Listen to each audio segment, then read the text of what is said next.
Hello and welcome to NBL Overtime. What a week it has been, what a week it is going to be. We're going to break it all down. We're going to review, preview all of that. But first off, Damon Lowry, Peter Hooley, welcome in. Peter, it's nice for you to join us after taking a nice sabbatical or whatever you did. Just trying to have a bit of rest and recovery. Big week last week, obviously the NBA teams here in Melbourne, which we'll talk about. But a whole lot of NBL action, a lot of games coming up. And I know the timing of everything. We talk about the season. We're heading into another round of hoops. But not everyone's played a whole lot of games to this point, which I like because there's been a couple of injuries that I don't want to see these guys on the sidelines too long. So hopefully that's a bit of a silver lining in that regard. Damon, the last time I saw you, you were walking towards Rod Laver Arena with your jacket over your shoulder, which was also half on and inside out. You seem in much better condition today. I was making a fashion statement.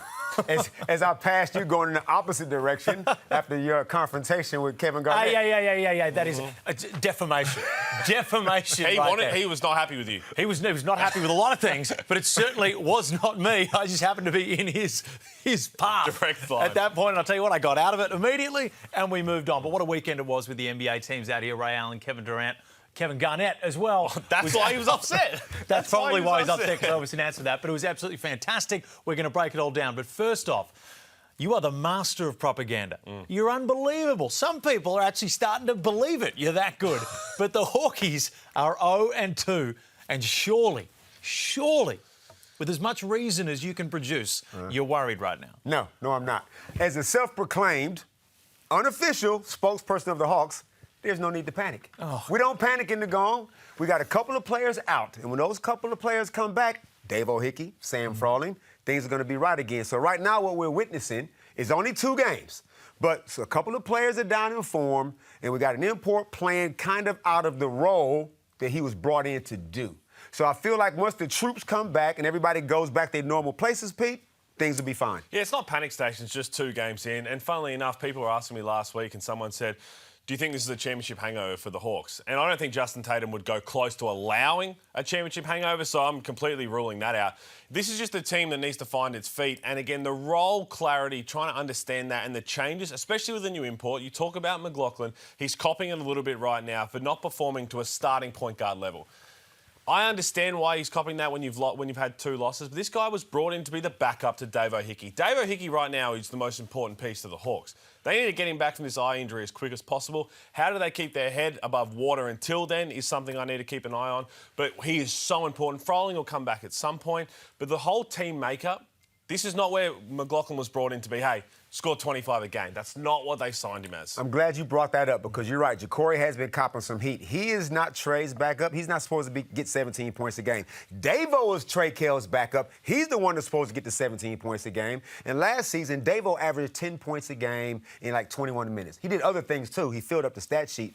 But all Ja'Cory got to do is when everybody comes back is do what Davo did last season. And right now he's finding some form. He's not shooting the ball well. But then again, he's not the only import guard not shooting the ball well. But once those guys come back and everybody goes back to their familiar, brought in to do roles, there'll be no issues. Is Ja'Cory McLaughlin able to play that role? And I'm not doubting his ability here. I think that he's a good enough player where he's used to being a fairly dominant force on the teams at the various levels that he played. Is he able to be as selfless as Dave O'Hickey was? I believe so because he's already played for Justin Tatum. Them two have had conversations when they was in Indonesia about what he was going to do when he came to Australia. So right now he's been asked to do more than what the deal was originally. Don't understate how hard it is to change roles as a new import adapting to the NBL. Firstly, to be honest, we very rarely see guys who are doing it like Bryce Hamilton is, who just walk in and just get buckets and just live it up the way he's supposed to be doing. To come in understanding, you know what, I'm the backup point guard to Dave O'Hickey. I'll play in this role. When I come on, I'm going to get the ball to Tyler Harvey. I'll get the ball to Javale McGee. To now being asked very quickly after an injury, we need you to start. We need you to actually fill it up. We need 20 points a night. We need you to be aggressive and find everything. It's really hard to do on the fly for a new face. But having said that, their 2 superstars need some help, especially in the starting unit. They need some help because you have a look at everybody who's trying to help to put points on the board. Javale McGee's been terrific. We'll talk about that. He's been... I expected good things. He's been beyond that. He's been unbelievable. Tyler Harvey, he's got 19 in both, shooting it at sub 40%, which I kind of expected without Davo next to him, without a Trey Kell type of player next to him. But then one, he's shooting efficiently. Mason Peatling's job is not to score, so you have to take that with an asterisk. And there's McLaughlin, who's had that struggle, especially shooting from the field to start. Outside of that, Todd Blanchfield is filling it up a little bit, but you can't rely on two guys to get you wins, and that's where everybody's going to have to come with collectively on this journey. And again, just hold the head above water. Just hold the head above water until Davo comes back. You're not worried? Nah. You're not worried? Justin Tatum's words in the presser seemed a little off to me. Let's have a look. I don't know what I'm about to say, so I'm just so I won't get fined. What are your initial thoughts? Perth played well, we didn't. Where did you feel the game changed then? Their effort plays, we didn't match it. How do you speak to the group around it when it's an effort-based thing rather than a skill-based thing? That's for us to figure out. We'll do it. What does he bring to your team and some of the other guys, look to sort of get from him as he goes on? Consistent effort and energy on the defensive end. Now, maybe it's as simple as just being frustrated at the end of the game. Maybe it's the officiating. Maybe it's something else. But Justin Tatum has always been a fantastic conversationalist. He's been a fantastic interview. So that one just stuck out to me. Is that frustration at something that's going on behind the scenes, or am I reading too much into it? You might be reading too much into it. Now, look, obviously, he's not the only coach that goes in these press conferences, people, that's like another world. Coaches change their whole makeup when Especially they get when you're in inside, there asking 1,000 damn questions. When they get inside that particular presser room, JT was a little bit, obviously, short with his answers. He's not always like that, but, he's going through a lot right now, but I'm not going to read too much into it. And you know what it is like, Pete. You say the wrong thing or you get misconstrued, so sometimes it might be best just to calm down and say next to nothing. But then when you say next to nothing, you end up on overtime and getting grilled about why you said next to nothing. See, you can't win either way. He's a competitor. He's the ultimate competitor. And again, he would have been frustrated with the fact they lost and whatever transpired. This is the thing about press conferences. I don't look into any of that because this is right after the game. You don't look into press conferences. But what are you on about? As in, the emotion side. It's right after the game. We've seen so many things. That's when you get the open, raw honesty. Exactly, which is why I'm okay with seeing things like this. I'm okay with it because your emotions are so heightened after a game. Both sides, we've seen so many things where if you interviewed someone in a press conference an hour after the game, they might give a completely different, rational, calm-down response. I'm okay with completely seeing this. That's a coach who's frustrated. He wants to get his first win. I'm happy with it. Which is good because now we know that Justin Tatum is frustrated. If we left him an hour after the game, you can craft a media response and say, oh, it's all fine and dandy. We're happy to be here. Thank God for the league. That's what you get an hour. When you get the emotions fresh right after, that's when you get the real truth-telling. I agree with you. I love it. Yeah. That's Who what wouldn't be frustrated being 0-2? Who wouldn't be frustrated? So he's not oblivious to frustration. You don't sound too frustrated. I'm not frustrated. Sorry. What about, and I mentioned off the top that you're a propaganda machine and I love you for it, but one of the keys to propaganda is you test the water, you throw out some absolutely insane stuff and you hope that, geez, if that lands, then we're off to the races. And you threw one out, in my opinion, earlier, a few weeks ago, and broke off. He caught it. Was Damon Lowry's comments about JaVale McGee being compared to Wilt blasphemous to you? Absolutely. I mean, that is one of the most outrageous takes I've ever heard. You're obviously an NBA fan. Yes. What did you think of those? Oh, no, my father would not allow it. It was very, very different. Rowdy. Rowdy broke off. What happened, man? You was one of us. You used to sit right here, man. Now you having a crack on my takes. Well, hang on a minute. I want to get the name right. Anton Ataide? What are you doing to my man Kane Pittman's seat to begin with? Now, what you're doing is you're instigating. Rowdy, don't let him split us up, man. Now, I never said JaVale McGee was Wilt Chamberlain. I mean, come on, Wilt Chamberlain, one of the greatest of all time. I said he's Wilt Chamberlain-like in the NBL. Well, he's the version. Like, you look at the stuff that Wilt's doing and look at what JaVale's doing. I'll just dunk on this dude, I'll dunk on this dude. There's JaVale or is that Wilt? There's Wilt or is that JaVale? These guys are so similar in what they're doing in their respective leagues. That's all I was saying. Now listen here, nothing but net. You don't want these problems with overtime.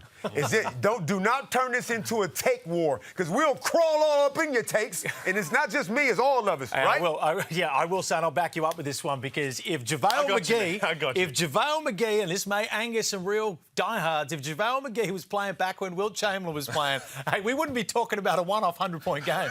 We'd be talking about 100 points every week. They'd run out of damn paper to hold that stuff up at the end if you're scoring that. I have the bigger problem with, if that's the most outrageous take you've heard from Damon Lowry, what have you been listening to? There's been a lot worse than that. Yeah, come sit with us in the green room. There is a lot worse than that. That one was very timid. Speaking of outrageous takes, there has been a lot of takes on the Brisbane Bullets coaching staff, especially Stu Lash. Now, look, they fall again in a tough one. I'm going to break down some of the late decisions in that game. But when you look at them, 1 point, 7 point and 2 point losses, at this point, you've got to say that a lot of the takes, and many of them have been on this show, you can't really be going that hard at Stu Lash right now in the Brisbane Bullets. They are undermanned and they are putting in a great fight. Well, it's an easy way out for a lot of people, right? When you're looking for answers, anytime you lose a game, if you lose 3 to start the season with all the wholesale changes, you're going to go with the easy fruit. And that's what everyone's picking on right now. But they're right in those games. They've been right there. They've had some injuries that aren't helping them. They're missing their key players, Javon Freeman, Liberty. And, I mean, you look at the big moments from this game, and we'll have to talk about it because this was the talking point. Yeah. What was a fantastic game, by the way.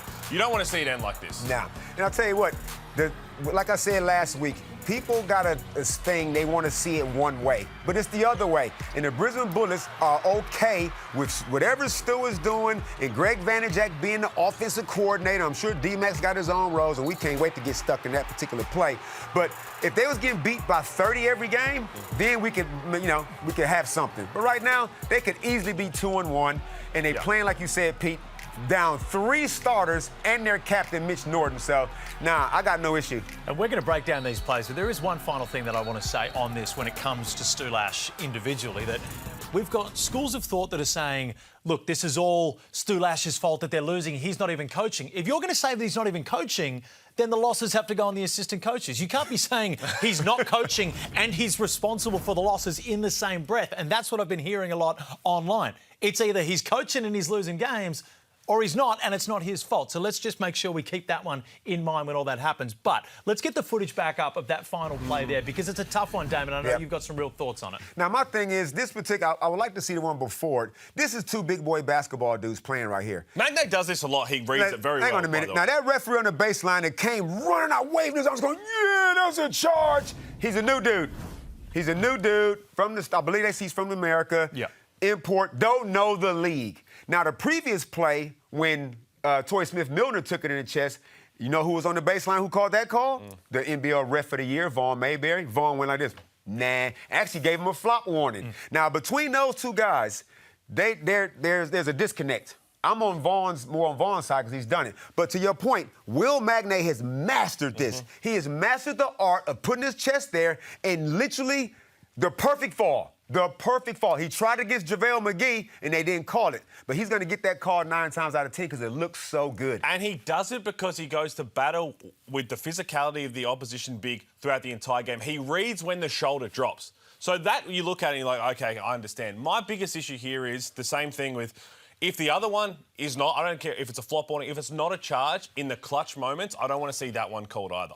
Torrey Smith-Milner does it as well, where he can take it through the chest as well. If you're going to call both a charge, but the one thing I will give refs credit for to start this season, they're letting the physicality go. They're letting plays eventuate. I think that one, if that one didn't get called, you can go back and say, we've got consistency on both ends. I think because they were 2 different plays in such clutch moments, if they had the time again, you either call both or you let both go. Devil's advocate as well, that official that did make that call, the angle that he was at, it's very, very tough to see where there's a flop. From the angle that he was at, you can see Tyrell lower the shoulder, and that's the only angle that he had on the play. You can't tell whether someone flops from behind. I think it was on the other officials to say, come in there and say, hey, no, there was a flop on that. So for that individual, I think it was a tough situation, and he made the call that he could actually see.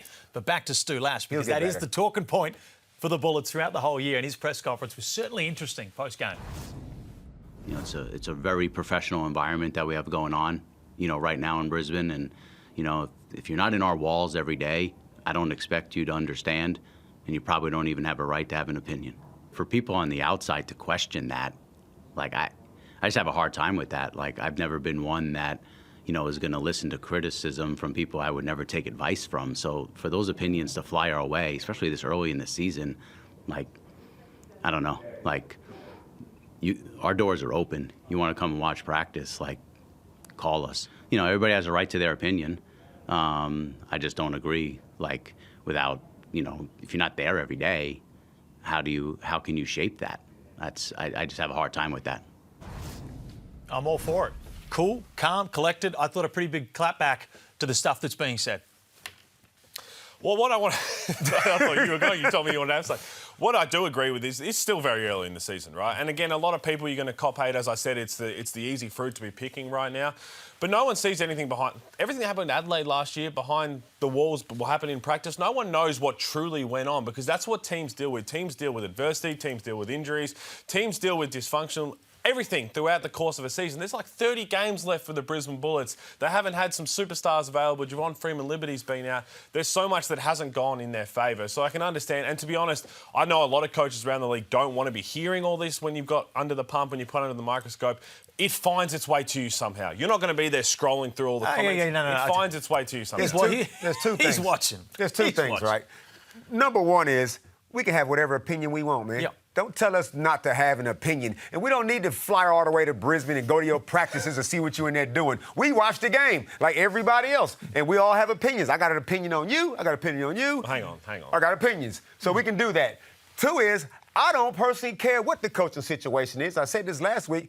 If they're all cool with it, I'm cool with it. Well, I'm just watching the game. So, Stu, you might want to calm down, but hey, frustration once again. He's 0-3. He wants his first dub, so he's a little bit hot under the collar. It's a wins and losses league. That's how we judge it. But I think we just have to look at their best defender, their best offensive player, if you're going to say that about Javon Freeman-Liberty.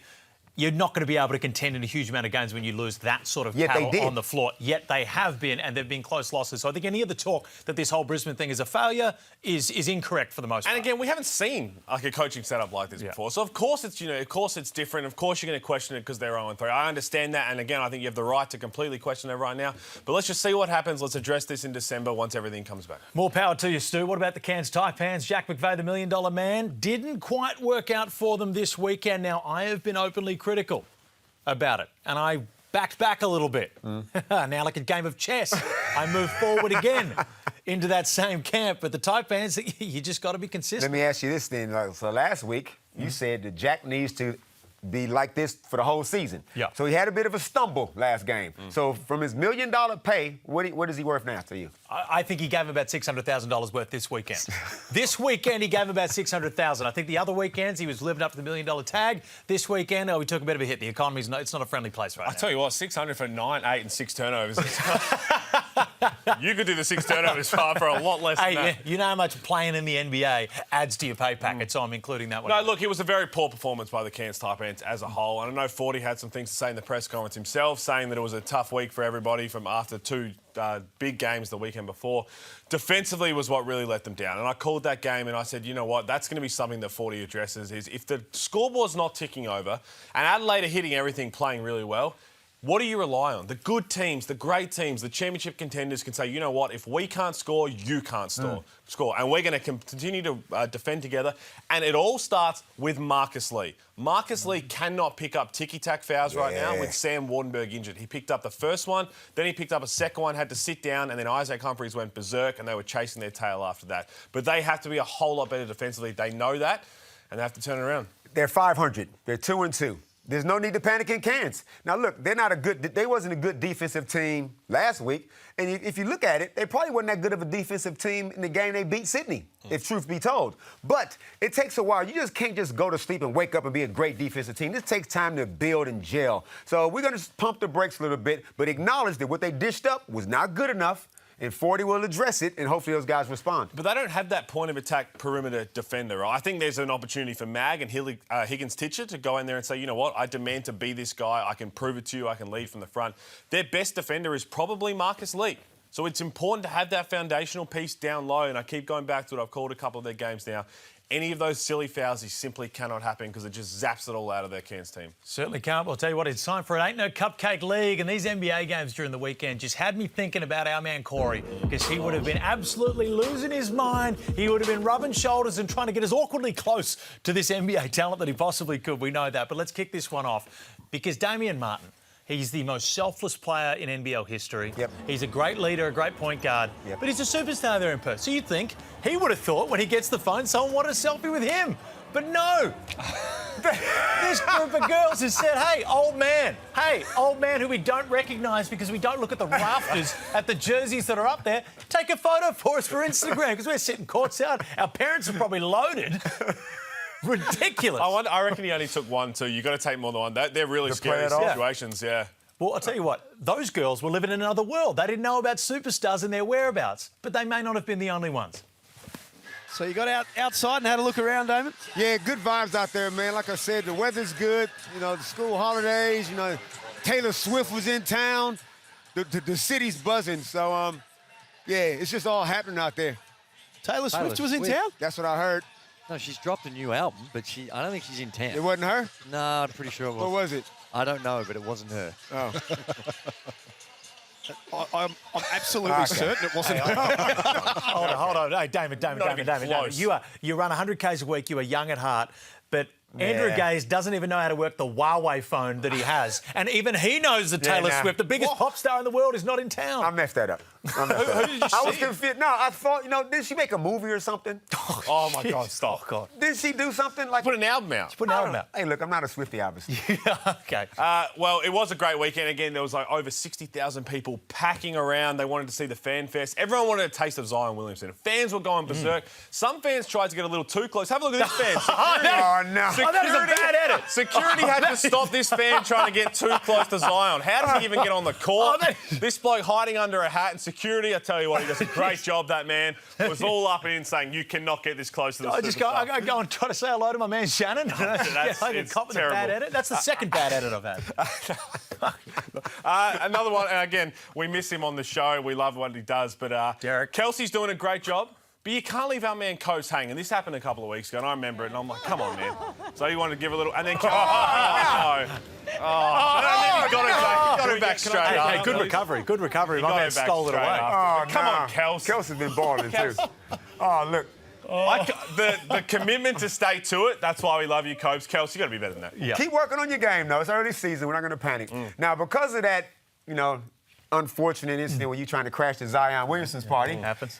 Then all the stuff was going on inside, all the events, all the interviews. We got Hall of Famers everywhere. It's all happening. And where do we find Felix? Now, he's been banished.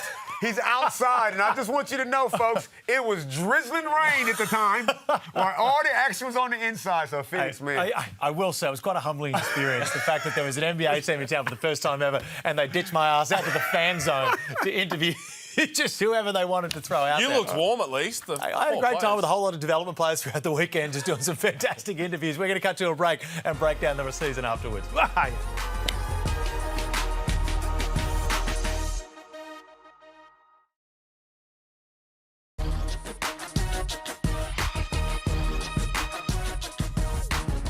Well, anyone with an active internet connection during the off-season told us that the Adelaide 36ers were going to be championship favourites. And Bryce, well, he looks like he's asserting themselves along with Melbourne United right into that category. He has been special to start the year. Hey, greatness, right?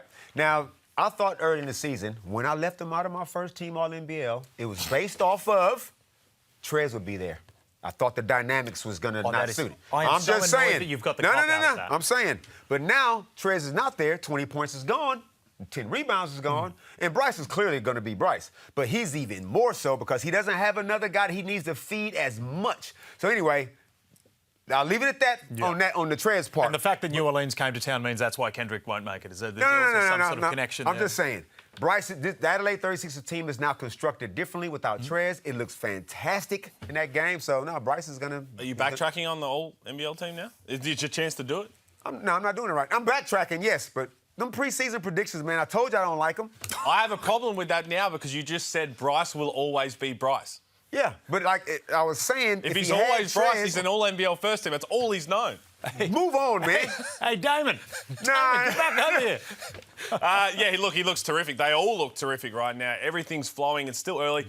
I don't want to give an asterisk to start the season, but they played a Brisbane team who were still trying to figure things out then, and they played a Cairns team that, let's be honest, they were woeful. When they really have those tough matchups, which are coming this week, I'm looking forward to seeing how they go. But it's just great to see Bryce Collins still in the NBL. It certainly is. And I actually thought DJ, in a little pre-game grab, spoke pretty well about him trying to fit in with him in that whole system. I mean, it's been good. Obviously, if you look at last game, I didn't really shoot the ball much, but it's just taking that another defender away from him to have the open space to go to work. And obviously, when Bryce has 40, you're tending to win. So just giving him the gravity, and he knows when people start to double team him or gravitate towards him, I'll be open for shots. So it's gelling. It might take a few games, but it'll get there.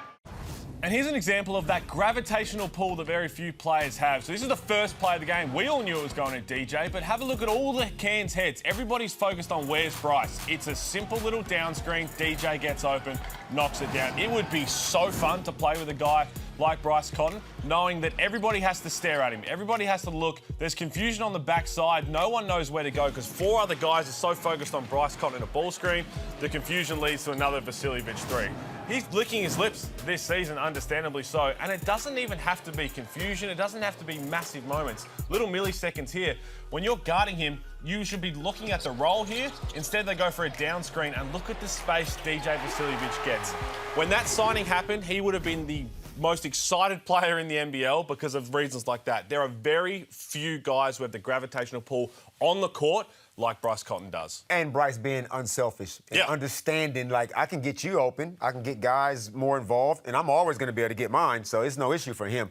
But I like the way the team is just gelling. They just look fantastic. I saw some chemistry. Like last season, I saw some fake chemistry where they tipped and watered over each other's head. I wasn't buying that. I'm liking this right here. Remember last season when Isaac was on national TV and said, I don't understand my role. I don't know what's going on. Look at these two guys now. This is a total 180. That is a mutual respect. It looks good. I watched DJ got a fellow Serbian nationalist kind of dude to kind of do that Serbian thing that them guys can do. Matt Kenyon is in there. He's a glue kind of a guy. The whole joint just looks really connected. Oh, Serbian nationalist. Yeah, you know. I was very You've been listening to too many Prisoner of War podcasts to get you motivated, man. Thank goodness that clip went longer because I'm pretty sure that was Nick Rakocevic, the first hug to Mike Wells, but then it went to Humphries. Then it went to I got very nervous. The one who's probably impressed me, really, I don't want to say more than Bryce, but Flynn Cameron. How good does Flynn Cameron look? And we all expected him. He was just like a caged dog last year, waiting to break free. He's done that. He's looked unbelievable, leading the charge right now, you'd say, for most improved player. Did I take him for Sixth Man of the Year as well, or did you put down Isaiah Liafa? No, you asked me to put Isaiah I would Liafa. like to see evidence of me texting you to put down Isaiah Liafa. I strongly believe that this may have been I changed it. I changed it to something else. Okay, good. Yeah. What about I'm not sure why I asked your predictions anyway. If we're going to talk about Bryce Cotton playing so well, then we've got to talk about his ex-girlfriend, the Perth Wildcats, who bounced back in emphatic fashion. Well, they did, and again, they're still figuring things out. When you bring in key pieces, when you bring in key bookends like Mason Jones, who we'll talk about, and JLA, along with Doolittle and Windler, who are in different mindsets, it's going to take some time to gel. We're seeing it. Right now, it's all about winning. I mean, it always is, but in terms of just understanding... Well said, man. Just understanding that it takes time with some key pieces. If you can scrape along wins, ugly wins, the more of them you get early in the season, the better. Stop it. 100%. Sometimes you just got to get it in. Thank you. It doesn't matter. They figuring it out, but they're winning while they're doing it. And Dylan Windler right now could be the MVP of their team. And JLA could be the MVP of their team. Then Christian Doolittle comes over with big plays in the crunch. So those three, that front court is rock solid. Any one of them going to get you. And the day that all three of them get you, it's going to be a dub for them. What about Jaron Rillie is in a really interesting position. He was in an interesting position in the off-season, and it started to rear its head a little bit now. Let's just hear, before we tuck into it, what he had to say about Jaron Rillie. Well, the plus-minus for sure. But what he's contributing to the team, that doesn't surprise me. Now, I've been watching him with a keen eye for many years, so I understand what he can bring to the team. First off, that is so John Rillie to speak so emotionless about his own child there and say, I've been watching him keenly as if he was a scout or a product. It's your boy, and he looks like you. But Jaron Rillie has been such a victim of unnecessary criticism for people claiming, which is absolutely ridiculous, that it is nepotism, that he's on the floor.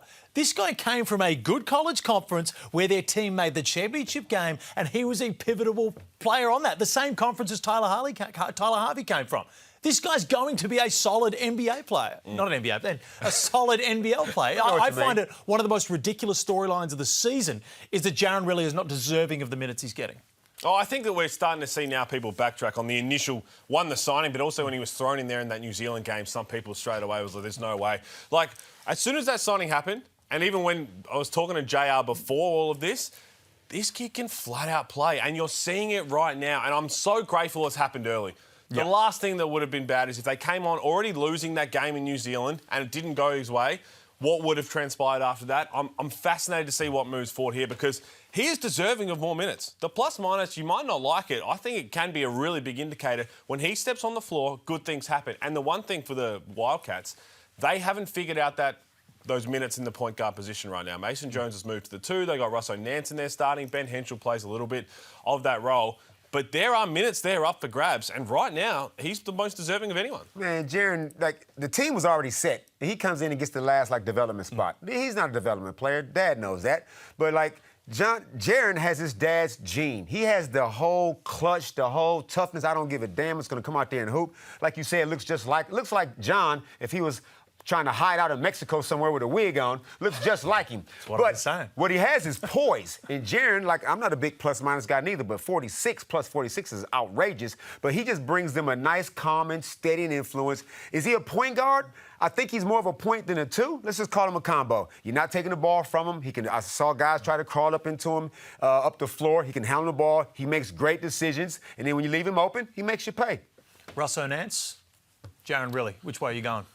Oh, I mean, we wouldn't be a long time since we've seen a development player thrown into a starting point guard role. But I think right now that head JR Senior's been thinking, you know what? That point guard minutes are up for grabs in terms of maybe not the starting role just yet, but I'm going to play whoever is deserving of the minutes in the moment. I'm going to reward players. And I think it's a really good position to be in to start the season. And say, you know what? That spot is up for grabs. I know people said they wanted to move Mason Jones to the bench. That's ridiculous. It takes a while to adapt to the NBL. Not everybody can do what Bryce Hamilton is doing, so I expect him to find his feet, as we saw in that third quarter a little bit. But, yeah, that point guard spot, I'll be giving more minutes to Rillie this week for sure. Here's the thing. Dante starts. He's the future local guard for Perth, right? He's getting off to a slow start, but he doesn't have to play starters minutes. He can start the game, give you 3 to 4 good minutes. Whatever you get is gravy. Then in comes young Jaron. You gave a nickname to Isaiah Brockington from the New Zealand Breakers. You called him Isaiah Buckington. I'm starting to wonder if you've messed up a letter here because the New Zealand Breakers are not doing well at all. And your man, who you told us was going to be a superstar, is not quite doing superstar things. First of all, New Zealand Breakers are bad. They're a bad team right now. 0-4, can't score points. And yes, my man Isaiah Buckington, there's a hole in the bucket right now. He's struggling to make shots, and I can see the frustration. He had a towel over his head after the last game. You can see the frustration. He's playing hard, but he's not getting the results. Now, this isn't just on him. It's on Parker. It's on Sam. It's on everybody there. Now, Coach Kopp, man, it just seems like he can't take a trick. And last year, we all know what happened. Now, this season, I don't know how much involvement he had with the construction of the entire roster. I don't know. But all I know is I feel like he's a great coach. But right now, his troops are not playing a long enough game. They're not playing 40 minutes. I've seen them in glimpses. They can play good for a half, but then the wheels fall off in the second half. And they're struggling right now. And now I think they got the Hawks coming to town, or they on the road. Yeah. Things could get ugly. And this is all I want them to understand is it is a long season. With the Ignite Cup starting this Wednesday, there's more games. I know you're 0-4. We've seen many teams be able to turn it around, but there's a vibe right now going around the Breakers, which is tough to see. From what we saw at the start of last year to everything that transpired at the end of last season, I don't know how they snap out of it, but they need to do it collectively. Rob Lowe's form's dipped than what we saw last year. Isaiah Liafa coming off the bench, Brockington. PJC's trying his very best. I love seeing Baker back in the starting unit. Karim Lopez, when his minutes restrictions come off, that's going to help. So it's not the be-all, end-all. Yes, they don't look good right now, but I just hope they find a way to really snap out of that all, get the vibes back, and start smiling again on the court. It really is a tough watch because you can just see the frustration and the emotion boiling over.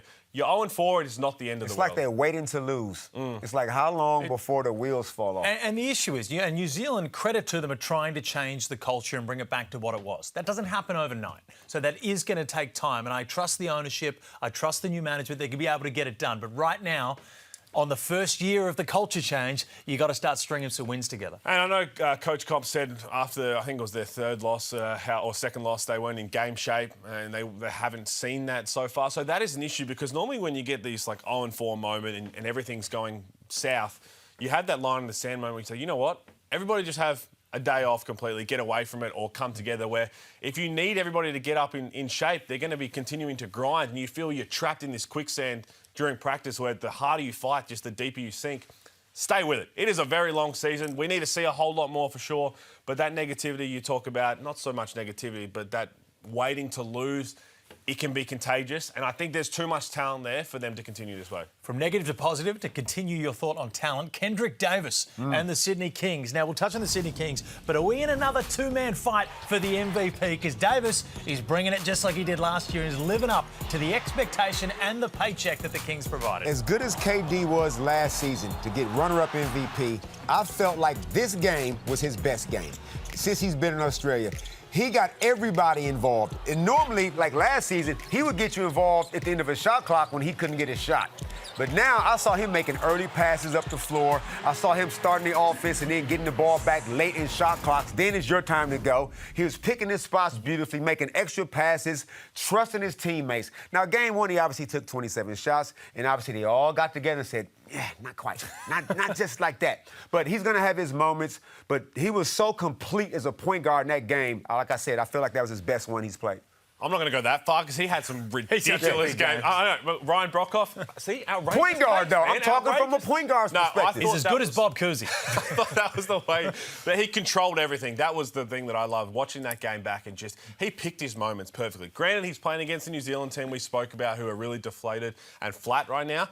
But when he's that damaging on that limited field goal attempts, but he can still fill it up, he can find everybody, he is so hard to stop. And I don't think we're going to see another Delhi performance like that offensively where he doesn't hit a shot, but he still had 7 assists, got everybody rolling. And that is the Sydney Kings. I think that is the recipe for success. The Kings, for me, have just kind of slipped under the radar at the start of the season. Even though they played that Euro game to begin with, the NBA was all the attention on that this round in Melbourne. And the Kings have just kind of slid through. But their next two games, Adelaide and Melbourne, are going to be a real big test. That's an early test for them because those are two of the top teams that we all pretty much got. Everybody's got in the top 4, right? So now we'll see what the Kings are about. Now, Brian said in his press conference, said that, you know, they're not shopped, they're not looking for any other players. No other imports are coming in. So this is the team. Not yet. Well, I'm going off of what he said. This is the team. So they're sticking pat. So we'll just see how they go now. The Melbourne game is going to be fascinating to watch, again, because I think Jesse Edwards provides a problem for them that they might not have an answer for. And that's the one they're talking about. Oh, they definitely don't have an answer. They still have an import spot up for grabs. He has been formidable down low. And then Isaac Humphries again. So both of these games, I'm looking forward to seeing what happens. If there's one man in this league that is better at propaganda than you, it's Brian Goorjian. So I'd be careful what they say and what they end up doing. We're going to cut to a break. We're going to chat all things NBA, NBL next.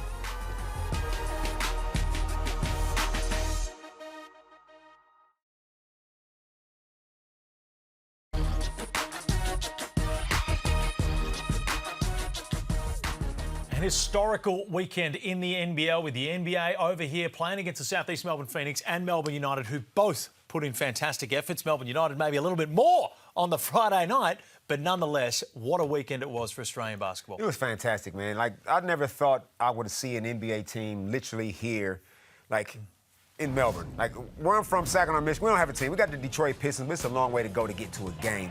But, like, the atmosphere was absolutely sensational. It was electric. 15,000 in here with school holidays. You got so much going on. And the New Orleans Pelicans were so generous with their time. They were so humble. There was no divas. They could have came here and mailed it in and thought, you know what, I'm not going to go out here and break a sweat against these dudes. But nope, and led by Zion Williamson, they have raised the bar. Well, the only bar we've ever had out here. But any other NBA team that comes out this way, they got to live up to what the Pelicans did. They hit the bar as well. Yeah, they set the bar, for sure. And again, I think that buying into the experience from the Pelican side is what impressed me the most. Because you're right, we see it from all professional athletes, right? When you do some things that perhaps you don't want to do, or for whatever it is, oh, I've got to go do this interview, I've got to go do this press conference, I've got to do this pop-up. The fan night sums it up for me. I mean, you see everybody there, the joy they have, the way they're speaking, they're engaging in everything. That moment with Zion and that young boy as well after the Phoenix game. Kudos to all of them because they clearly just loved the experience. And again, kudos to all the NBL fans who are out here, all the fans of basketball. Hopefully, if you are an NBA fan, you haven't been an NBL fan before, welcome. It is a very, very good sport here.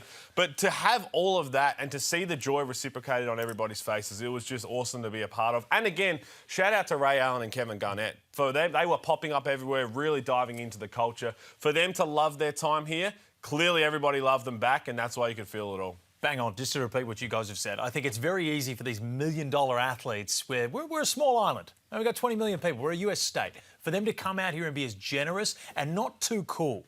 Zion shaking hands, kissing babies, doing everything he needs to do. There was not a single moment where I thought, oh, someone's been let down here. During the game, I was lucky enough to be sitting right there, and these guys are signing autographs. They're yelling out. Fans are yelling at them. They're waving back to them. It was really cool to see. And I leave here being a huge Zion Williamson fan with the way that he's handled. I'm sure so many people will be the same, and so many kids will be New Orleans Pelicans fans, which I think leaves them in a very good position, which hopefully means next year we can have another team come out here. Now, I hear a lot of people saying they want a regular season game out here, much like what the NFL is going to be doing next September.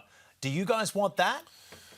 It's going to be hard because of the NBA schedule's different to the NFL, right? You'd have to start the season out here, and then you'd have to get back and give them enough time to get acclimated back over in the States. So that will make it tricky, but never say never. The way the Pelicans have been talking in the media, how well they were treated, how everything was so professional over here. I'd love to see it. I just want to see more teams down here. I think everybody wants to see the Aussies. I know this started with the conversation when Dyson was a part of the Pels, but man, everyone involved with the Pelicans organisation was fantastic to work with, and I loved every minute of it. I'm not huge on an NBA game between two NBA teams. For the A, the logistics. B, the game is super long. Like, it's super long. Hang on. Now, hang on a minute. I'm happy for an NBA team to come out here and play an Australian team. Now I'm invested. Like, do I want to see, like, New Orleans Pelicans was terrible last year. Let's not forget. So good on them for being, you know, so jovial with their time and everything. But I would rather see a different. Give me an Eastern Conference final. Give me an Eastern Conference team out here. I want us to play our Australian teams against the NBA teams. I don't want the game. I'm 100% with you. I think that's the cool thing about it. Let's legitimise us against them. And Melbourne United did that in emphatic fashion. They were fantastic. They got down. We thought, oh boy, this is going to look bad. And they kept fighting back. And at the end of the day, it was an entertaining game all throughout. Milton Doyle proved his wares. So now all the kids that came to that game, they see Milton Doyle on the same level. And whether that's true or not, kids are impressionable. That's what we're trying to do. We're trying to put that sort of thought in kids' minds that, hey, Milton Doyle is a superstar, and he came out and did exactly that. You've got to shoot the ball really well to beat an NBA team, and you've got to play confidently. So when you see guys taking one or two pass shots, what normally Dean Vickerman might not like, you have to do that when you play against an NBA team. I thought Milton Doyle was spectacular, but you're right. Man, the NBA's a long game. The 12 minutes, you wonder why they're always talking about, even LeBron saying, I think we should go to 10-minute games, 10-minute quarters, because you're sitting there thinking, oh, this thing is still going. The Phoenix, unfortunately, copped the whack of a team that had been a bit more rested, a bit more acclimated to the time, and I thought it was just great. On the topic of a long game, when you sit in an area that has free drinks, oh boy, you really experience about why that one is a long game. So I'm quite happy to move that thing back to 10-minute quarters while that's happening. Did you get that road ticket as well? No, I missed that one. No. It does look unfortunate as well, though, coming out of that game. Olgun Ulich reporting that Shea Ili has a hamstring injury. You saw him limping off in that game, which really does. It hurts them from all reports of what Olgun was saying. It's not serious. He will look set to miss a couple of weeks. Sounds serious. You see it right there, but not something that's going to keep him out months. I mean, he's so important to them right there. You know how integral he is to everything that they can achieve. Same with Tyson Walker. Olgun reporting as well that there was some fears that he might have had a serious hand injury. Doesn't seem that the way, but I'll tell you what it means. More dash. Dash Daniels music. More dash. Yeah, it's bad luck for Shea. I mean, anything from the neck down, I'm cool with an injury. It's the neck up that we worry about with Shea. So that hamstring, that'll come good. Some apple cider vinegar, Shea, rub that in there. You'll be fine. But yeah, we get to see more dash. Am I clutching at straws? So do you think that their sort of gallant effort against New Orleans will actually help them over the next couple of games? I think there's going to be a real confidence in this group. Well, I think they need Chris Golding back, obviously, with Shea Ili he's going to miss, and it looks like he's going to be very close to be able to go. It starts on Wednesday for the Ignite Cup for them. But yeah, I think between Milton Doyle, the way that they're all playing, Finn Delaney looks great, Jesse Edwards, they really look formidable right now. It's going to be fun to watch. Break time for us. On the other side, we're going to chat all things Ignite Cup. Woo.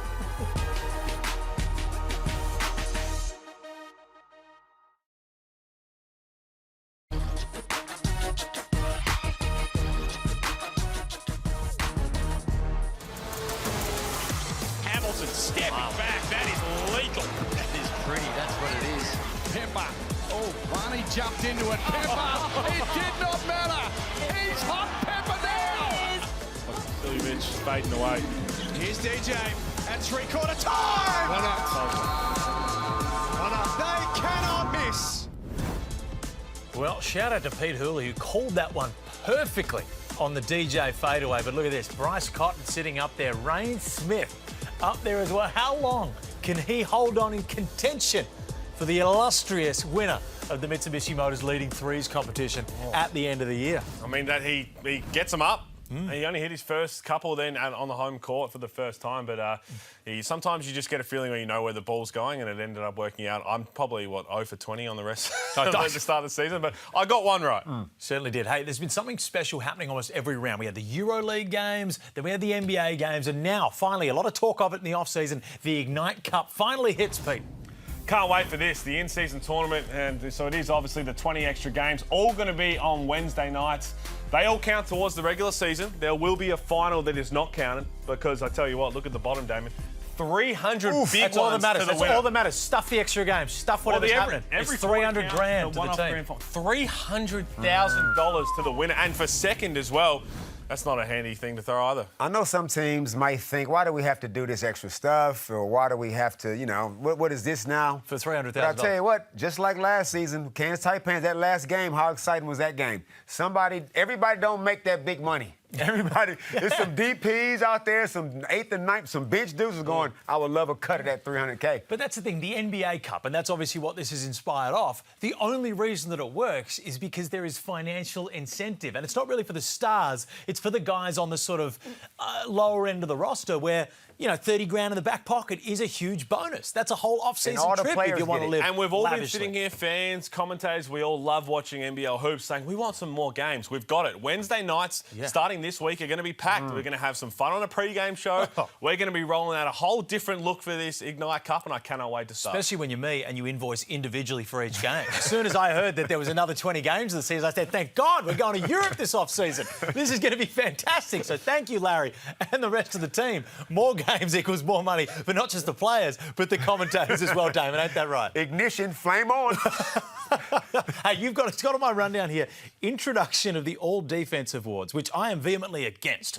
We don't want to reward that stuff. We don't want to reward low-scoring games, but apparently this is your segment. I've been told to just let you work with it. Thank us later for this. Thank us later. Now, we know how much anticipated the Gazy Awards are at the end of the season, right? Oh, yeah. Well, on Overtime, we're going to have our own Overtime Awards show. Love it. And on that show, there will be an all-defensive team. Yes, we've been calling for it. We're sick of seeing Shea Illy just winning all the time and don't have anybody standing next to him. There's too many great defenders in this league, led by, obviously, our man Shea Illy. But it is a lot of, like, Javale McGee. He's my defensive pick for player of the year. There's a lot of guys like Wani Swakala Bullet, who always goes underrated by you guys, not by me. So there's plenty of guys out there that needs recognition, and Malik Lewis, he's going to have something to say about it. So, yes, who's this over here? Oh, my God, John Brown III? Oh, he's on it. Jeez. He's won it. He's clearly already He on might it. have.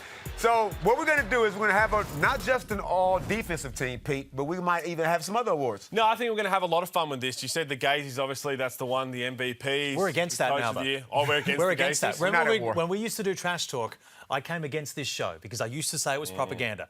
And then for a small amount of money per week, I've decided to no longer say that it's propaganda, and I am now hosting the show. But we are going to launch against the Gazies. Well, Gazy sponsors that one, so we need someone to sponsor ours. We'll find that. But yeah, we're going to have a lot of fun awards as well as a lot of serious ones. We're going to make sure that when we do the show, everybody will know when it's going to be, and we'll come up with some other awards. I want to see Dunk of the Year. People need to win something for that. I don't know if we've got in our budget to give like little trophies or something. Dunk of the round, but I'm sure we can I'm happy for remarket Move that. of the Year. Yeah, we'll get a lot of unique awards as well as the all-defensive team. And again, our MVP that we vote on might be different to the actual MVP.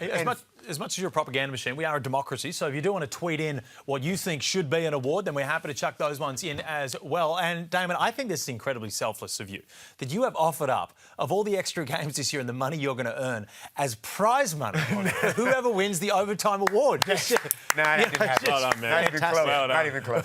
On behalf of everyone. Okay, we're going to take a break now. And coming up next, it is your little what do you want to see from this round?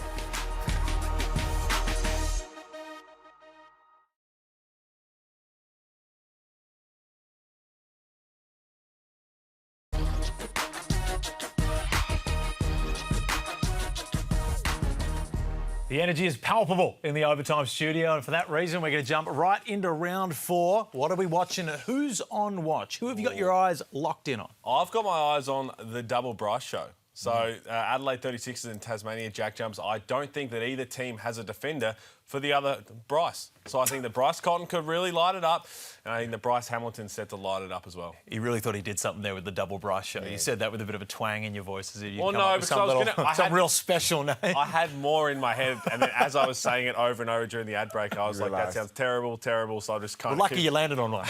Now, Bryce Hamilton is must-watch TV, no doubt about it. Now, just because we say must-watch, it doesn't always mean bad things like you just brought up. That's good things. I'm going to match your positivity with I'm here to watch Tiger Campbell. Now, I'm a former point guard. In my brain, I'm still a really good point guard. But what Tiger Campbell is doing, people, this dude, 107 minutes played, 1 turnover. 1. Is that what you did? The ball could not be any safer. Like, he's putting on a point guard clinic as far as I'm concerned. I'm old school. My coach said take care of the rock. That's what Tiger Campbell does. I don't care how many points he scores. All I'm watching is don't double dribble, don't travel, don't throw a bad pass. Right now, he's exceptional at the point position. Do you know what that turnover was? Oh, that's a good go. There's some homework. There's a bit of homework for you. Oh, I tell you what, if he goes out and has like 5 turnovers in this game, I'm going to I'll be so mad. Shout out TJ Starks as well for the Jack Jumpers. I mean, they got very lucky. Everything aligned perfectly to get this short-term injury replacement. But he is a bucket. When I heard about this last week, I was super excited to see him in the league. I'd love to see him in the league longer. I believe he's got a deal already lined up, but that's going to be fun to watch on Thursday. Certainly is going to be fun to watch on Thursday. Do you think, because he's a short-term replacement, do you think TJ Starks, the way he's playing, if he keeps playing like that, could end up on another team in the NBL once that contract runs out? From what I understand, when I heard last week about the signing, he's already got a deal lined up straight after. Boring. Adelaide versus Tasmania, Thursday, 7:30 p.m. on ESPN. Said to be a crack. Anytime Bryce is playing, bang. Well, we were just talking about it. You cut me off because you thought we were going to end the show. We've still got some time to go. That is going to be super fun to watch, and then it all comes to a end. You've got me ready to finish the show. Your lip quivering as well. Am I intimidating you right now? You've got me ready to finish the show, but Kendrick Davis and Adelaide, this is the game we've all had circled. Now, is any words going to be exchanged between two? I'm looking at all the behind-the-scenes stuff. Is there going to be any hugs? Is everybody on Adelaide 36ers team, are they all hating on Kendrick? Yeah. I mean, does you still have some friends on that team? No, from what I've heard, I'm all for peace. I don't want to see any war. I want to see some daps. You know what? I said what I said. They said what they said. It's over with. Let's just go out there and hoop. That's what I want to see. We are very, very different people in what we find entertaining. I would love nothing more than a giant scuffle in the tunnel. I want to see Matt Weston spear tackle Kendrick Davis as soon as he walks on the court. I want to see Kendrick Davis with a headlock, maybe a suplex in the middle of the court. That's the sort of action that I want to see. And from what we've heard, Sydney don't like Kendrick. I mean, Sydney like Kendrick. Adelaide absolutely hate him. Even though Montrez is out of this, there is still bad blood between these two teams. TMZ, Felix. I don't want to speak anymore. I thought you wrapped it up a minute ago. It's going to come to an end. A massive round 4 of action. Thank you for tuning in. And, of course, we'll see you next Monday to wrap it all up.